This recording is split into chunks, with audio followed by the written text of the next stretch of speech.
हम पढ़ने वाले हेनरी का नियम। यह नियम बीएससी 6 सेम और 12th केमिस्ट्री का एमपी टॉपिक है। तो इसे पढ़ेंगे हम परिभाषा, उपयोग, सत्यापन और हेनरी के नियम की सीमाएं। तो सबसे पहले हम लोग समझते हैं परिभाषा के बारे में। तो बता दूं, जो हेनरी का नियम है वो गैस की द्रव में विलेयता पर दाब के प्रभाव को व्यक्त करती है। अगर हम किसी गैस को द्रव में मिलाते हैं तो उस पर हम दाब लगाते हैं ताकि गैस जल्दी घुल जाए, ये उसी को बताती है। अर्थात यह जो हेनरी का नियम है वो गैस के द्रव्यमान और दाब में संबंध को स्पष्ट करती है। अब बात आती है कि हेनरी का नियम क्या है। तो मैं लिखता हूँ हेनरी का नियम क्या है। तो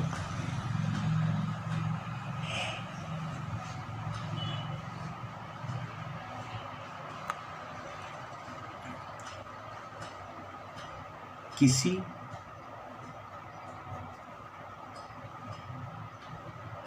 निश्चित ताप पर किसी विलयन के निश्चित आयतन में विलेय गैस का द्रव्यमान उस गैस के दाब के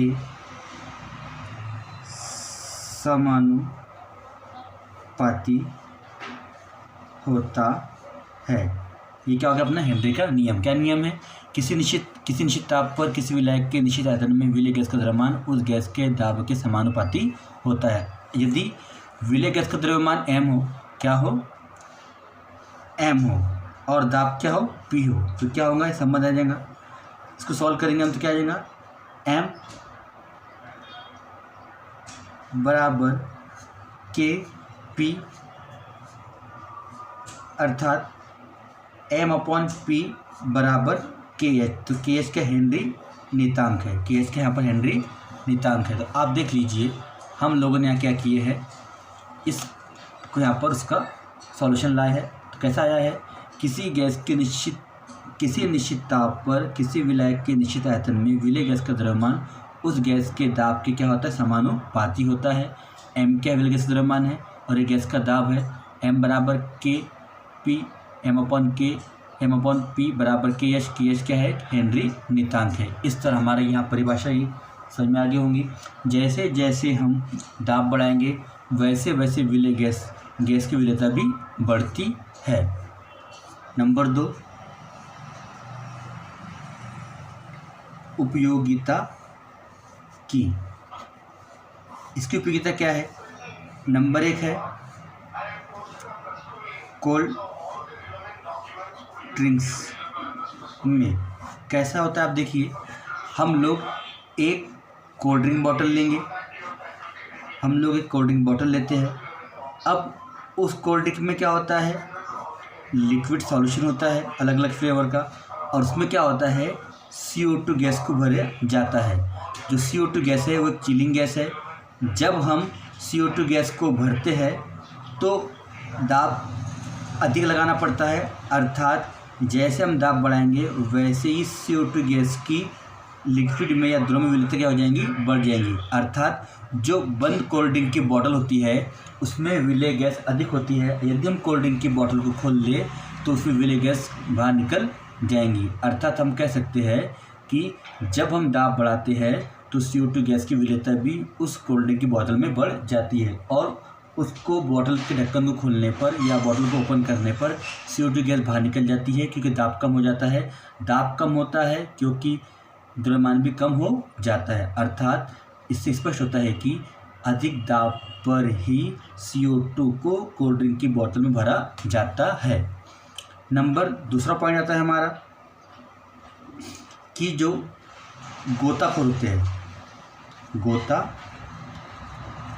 हैं वो क्या करते हैं, समुद्र में जाते वक्त उनके पास जो पीठ पर क्या होता है, सिलेंडर होता है। गोताखोरों की पीठ पे क्या होता है, एक सिलेंडर होता है। इस सिलेंडर में क्या करते हैं वो लोग, इस सिलेंडर में वो पहले तो N2 और O2 को भरा करते थे। जैसे जैसे नीचे की ओर जाते हैं तो दाब बढ़ता है। दाब बढ़ने से इस N2 और O2 की विलेयता बढ़ जाती है, मगर जैसे वो बाहर आते हैं तो जो N2 गैस होती है वो बुलबुलों के रूप में उनके शरीर से बाहर निकलती है, जिससे उनको अधिक पीड़ा होती है। अब इसके बदले N2O2 के बदले अब हीलियम और O2 का उपयोग किया जाने लगा है, क्योंकि जो हीलियम गैस है वो रक्त में कम घुलनशील होती है एज़ कम्पेयर टू नाइट्रोजन की अपेक्षा। इसलिए जो अचानक दाब में परिवर्तन आता है ऊपर से नीचे आने पर और नीचे से ऊपर जाने पर, वो आराम से उसको क्या करती है, मेंटेन कर लेती है। इसलिए अब गोताखोर लोग N2 और O2 के बदले हीलियम और ऑक्सीजन का मिश्रण का उपयोग करते हैं समुद्र में जाते वक्त। तीसरा पॉइंट आता है हमारा पर्वतारोही।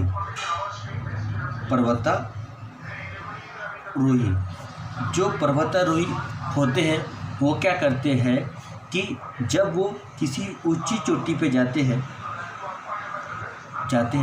तो साथ में एक ऑक्सीजन का सिलेंडर भी लेके जाते हैं। क्यों? क्योंकि ऊपर की ओर जाने पर ऑक्सीजन क्या होता है, ऑक्सीजन कमी के साथ साथ दाब भी क्या हो जाता है, कम हो जाता है। और जो ऑक्सीजन है वो हमारे रक्त में कम घुल पाती है, जिसके कारण उस गोताखोर को चक्कर, बेचैनी आदि आ सकती है। इसलिए क्या करते हैं वो गोताखोर अपने ऑक्सीजन सिलेंडर लेके जाते हैं ताकि वहाँ पर उस ऑक्सीजन को मेंटेन कर सके, क्योंकि ऊपर की ओर चढ़ने पर ऑक्सीजन की मात्रा के साथ दाब भी कम हो जाता है, जिसके कारण हमारे ब्लड को ऑक्सीजन बराबर नहीं मिल पाती और हमको बेचैनी उत्पन्न होती है और थकान भी हो सकती है।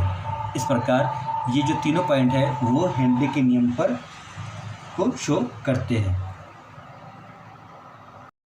अब हम पढ़ेंगे हेनरी के नियम सत्यापन। इसका सत्यापन अवशोषण मापी द्वारा किया जाता है। यह उपकरण 2.2 चित्र में दर्शाया गया है। इसमें A एक ब्यूरेट है जिसे ट्यूब B समतलित नली B से जोड़कर उसमें पारा भर दिया जाता है। ब्यूरेट को स्टॉप कार द्वारा अवशोषण पात्र C से जोड़कर पात्र C में अवशोषण द्रव भर दिया जाता है।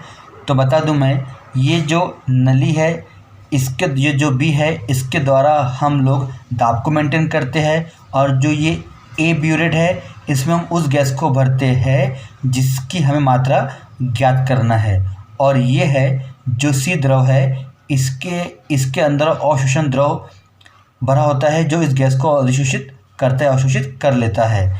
प्रयोग करने के लिए नली A में पारे के ऊपर प्रायोगिक गैस को भर दिया जाता है। फिर नली B को ऊपर नीचे करके गैस का दाब समायोजित कर लेते हैं, इसे STP पर परिवर्तित कर लेते हैं। कुछ गैस C में प्रवाहित कर गैस द्रव से हिला साम्य में स्थापित करते हैं। फिर C से द्रव को निकालकर घुलित गैस की मात्रा रासायनिक रूप से विश्लेषण द्वारा ज्ञात कर लेते हैं। इस साम्य पर भी ब्यूरेट गैस का दाब ज्ञात कर लेते हैं। इस दाब पर घुलित गैस की सहती 1 लीटर द्रव में परिकलित करते हैं। यही प्रयोग भिन्न भिन्न दाबों पर दोहराया जाता है। यदि प्रत्येक दशा में m/p का मान स्थिर हो तो हेनरी का नियम मान्य होगा। तो अब आपको बता दूं मैं कि हम करेंगे क्या। सबसे पहले हम लोग इस जो B है यह एक नली है, और जो ये A है यह एक ब्यूरेट है जहाँ पर अंकन किया गया है। इस ब्यूरेट के द्वारा हम क्या ज्ञात कर लेंगे, दाब ज्ञात कर लेंगे। और जो ये C है इसमें अवशोषण द्रव भरा होता है। अब हम करते क्या है, इस B को बार बार उलट पुलट करके इसमें जो दाब है वो STP अर्थात स्टैंडर्ड टेम्परेचर प्रेशर मेंटेन कर लेते हैं। इस दाब पर जो गैस है इसमें घुल जाती है। इस घुलित गैस को अलग से इसकी मात्रा आकलन कर लेंगे और हम फिर इससे M का मान निकल जाएगा, इससे P का मान निकल जाएगा और हम ये अलग अलग दाब पर करेंगे। यदि अलग अलग दाब पर इनका मान इससे प्राप्त हो अर्थात M/P का मान इससे प्राप्त हो तो हमारे लिए वह जो नियम है, हेनरी का नियम है, वो मान्य होगा। तो एक बार मैं रिपीट करूँ डबल से, जो A है वो ब्यूरेट है और जो B है वो समतल नली है। इस B को उलट पुलट करके हम दाब मेंटेन करते हैं। जो काला भाग दिख रहा है पारा है। फिर जो ये C है ये ऑक्सीजन स्तंभ है। इसके अंदर वह द्रव भरा होता है जो इस गैस को अवशोषित कर लेता है। जैसे हम इसको उलट पुलट करेंगे तो यहाँ दाब उत्पन्न होगा और इस दाब पर यह गैस अधिशोषित होंगी। तो यहाँ से हम दाब का मान निकाल लेंगे और इस C में कितनी गैस घुली है उससे हम M का मान निकाल लेंगे। इस प्रकार हम इस प्रयोग से हेनरी के नियम सत्यापन कर सकते हैं। अगर अलग अलग दाब पर उनका मान समान आए तो इससे हम कहेंगे कि हेनरी के नियम यहाँ पर मान्य होगा। अब आती है हेनरी के नियम की सीमाएं, जो आपको यहाँ पर नया क्वेश्चन दिख रहा है।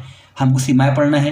तो हेनरी के नियम की सीमाएं हैं, दोनों प्रावस्थाएं जैसे गैस द्रव में उनके आणविक स्पीशीज एक होने पर नियम लागू होता है। मतलब क्या हो जाने को ना, वो एक तरह से दोनों जो गैस और द्रव है वो समांगी विलयन बनाना चाहिए आपस में। नंबर 2 है इस नियम से विचलन होता है यदि ये नियम कब को फॉलो नहीं करेगा। उसके कुछ कारण हो सकते हैं कि ये नियम कब को गैस फॉलो ना करे। नंबर 1, गैस विलायक से रासायनिक क्रिया अथवा विलायक में विघटित या संघटित होती हो। अगर जो हमारे पास घुलित गैस है अगर वो उस विलायक से क्रिया कर ले या उसमें उसका संगुणन वियोजन हो जाए तो जब यह नियम फॉलो नहीं कर पाएगा। गैस विलायक में अत्यधिक विलय होती है या गैस जो विलायक में अत्यधिक घुल जाए। नंबर 3 है गैस विलायक को पूर्णतः आयनीकरण हो जाता है या गैस पूर्णतः उसमें आयनीकृत हो जाए। नंबर 4 है तापमान बहुत अधिक या कम हो, उच्च ताप पर हेनरी स्थिरांक K का मान कम आता है। गैस दाब अत्यधिक उच्च होता है। अर्थात कुछ ऐसी सीमाएं हैं जब गैसें हेनरी के नियम का पालन नहीं करती। जैसे पहली सीमा ये है कि दोनों ने समान विलयन चाहिए। अगर मान लो दोनों घटक अगर समांगी विलयन न बनाए तो यह नियम लागू नहीं होगा। और कुछ शर्तें ऐसी है कि अत्यधिक दाब भी नहीं होना, अत्यधिक ताप भी नहीं होना। इन पर भी ये गैसें हेनरी के नियम से विचलन प्रदर्शित कर सकती है। अगला पॉइंट ये भी हो सकता है कि वह गैसें पूर्णतः विलय नहीं होना चाहिए उस विलायक में और कोई क्रिया नहीं करनी चाहिए या कोई यौगिक बनाना नहीं चाहिए। ये सब क्या होगी, उसकी सीमाएं हो गई। अर्थात जब हम किसी गैस को उस विलायक में घोले तो ना उसका संगुणन हो, ना उसका वियोजन हो, ना गैस को अधिक दाब दिया जाए, ना अधिक ताप दिया जाए। ये सब क्या होगी, उसकी सीमाएं हो गई है। उदाहरण दिया यहाँ पर कुछ। नंबर 1 है HCl और NH3 गैस जल में अत्यधिक घुलनशील होती, घुलने पर आयनिक हो जाती है। अब देखिए ये घुल गई, ये क्या हो गया, इनका आयनीकरण हो गया। तो अर्थात HCl और NH3 गैस इस नियम का पालन नहीं करेंगी। यही कारण है कि यह नियम लागू नहीं होता। लेकिन दोनों गैसें बेंजीन में अल्प विलय और आयनिक नहीं होती, इसलिए यह हेनरी के नियम को लागू होंगी। मतलब ये बोल रहा है कि जो HCl और अमोनिया गैस है वो H2 के साथ क्रिया कर लेती है और आयनीकरण भी हो जाता है, मगर यही जो दोनों गैसें है ये बेंजीन से क्रिया नहीं करती। अर्थात ये जो नियम है ये H2O पे लागू नहीं होगा, मगर अगर यही गैसें अपन बेंजीन विलायक के तौर पे ले तो नियम लागू होगा।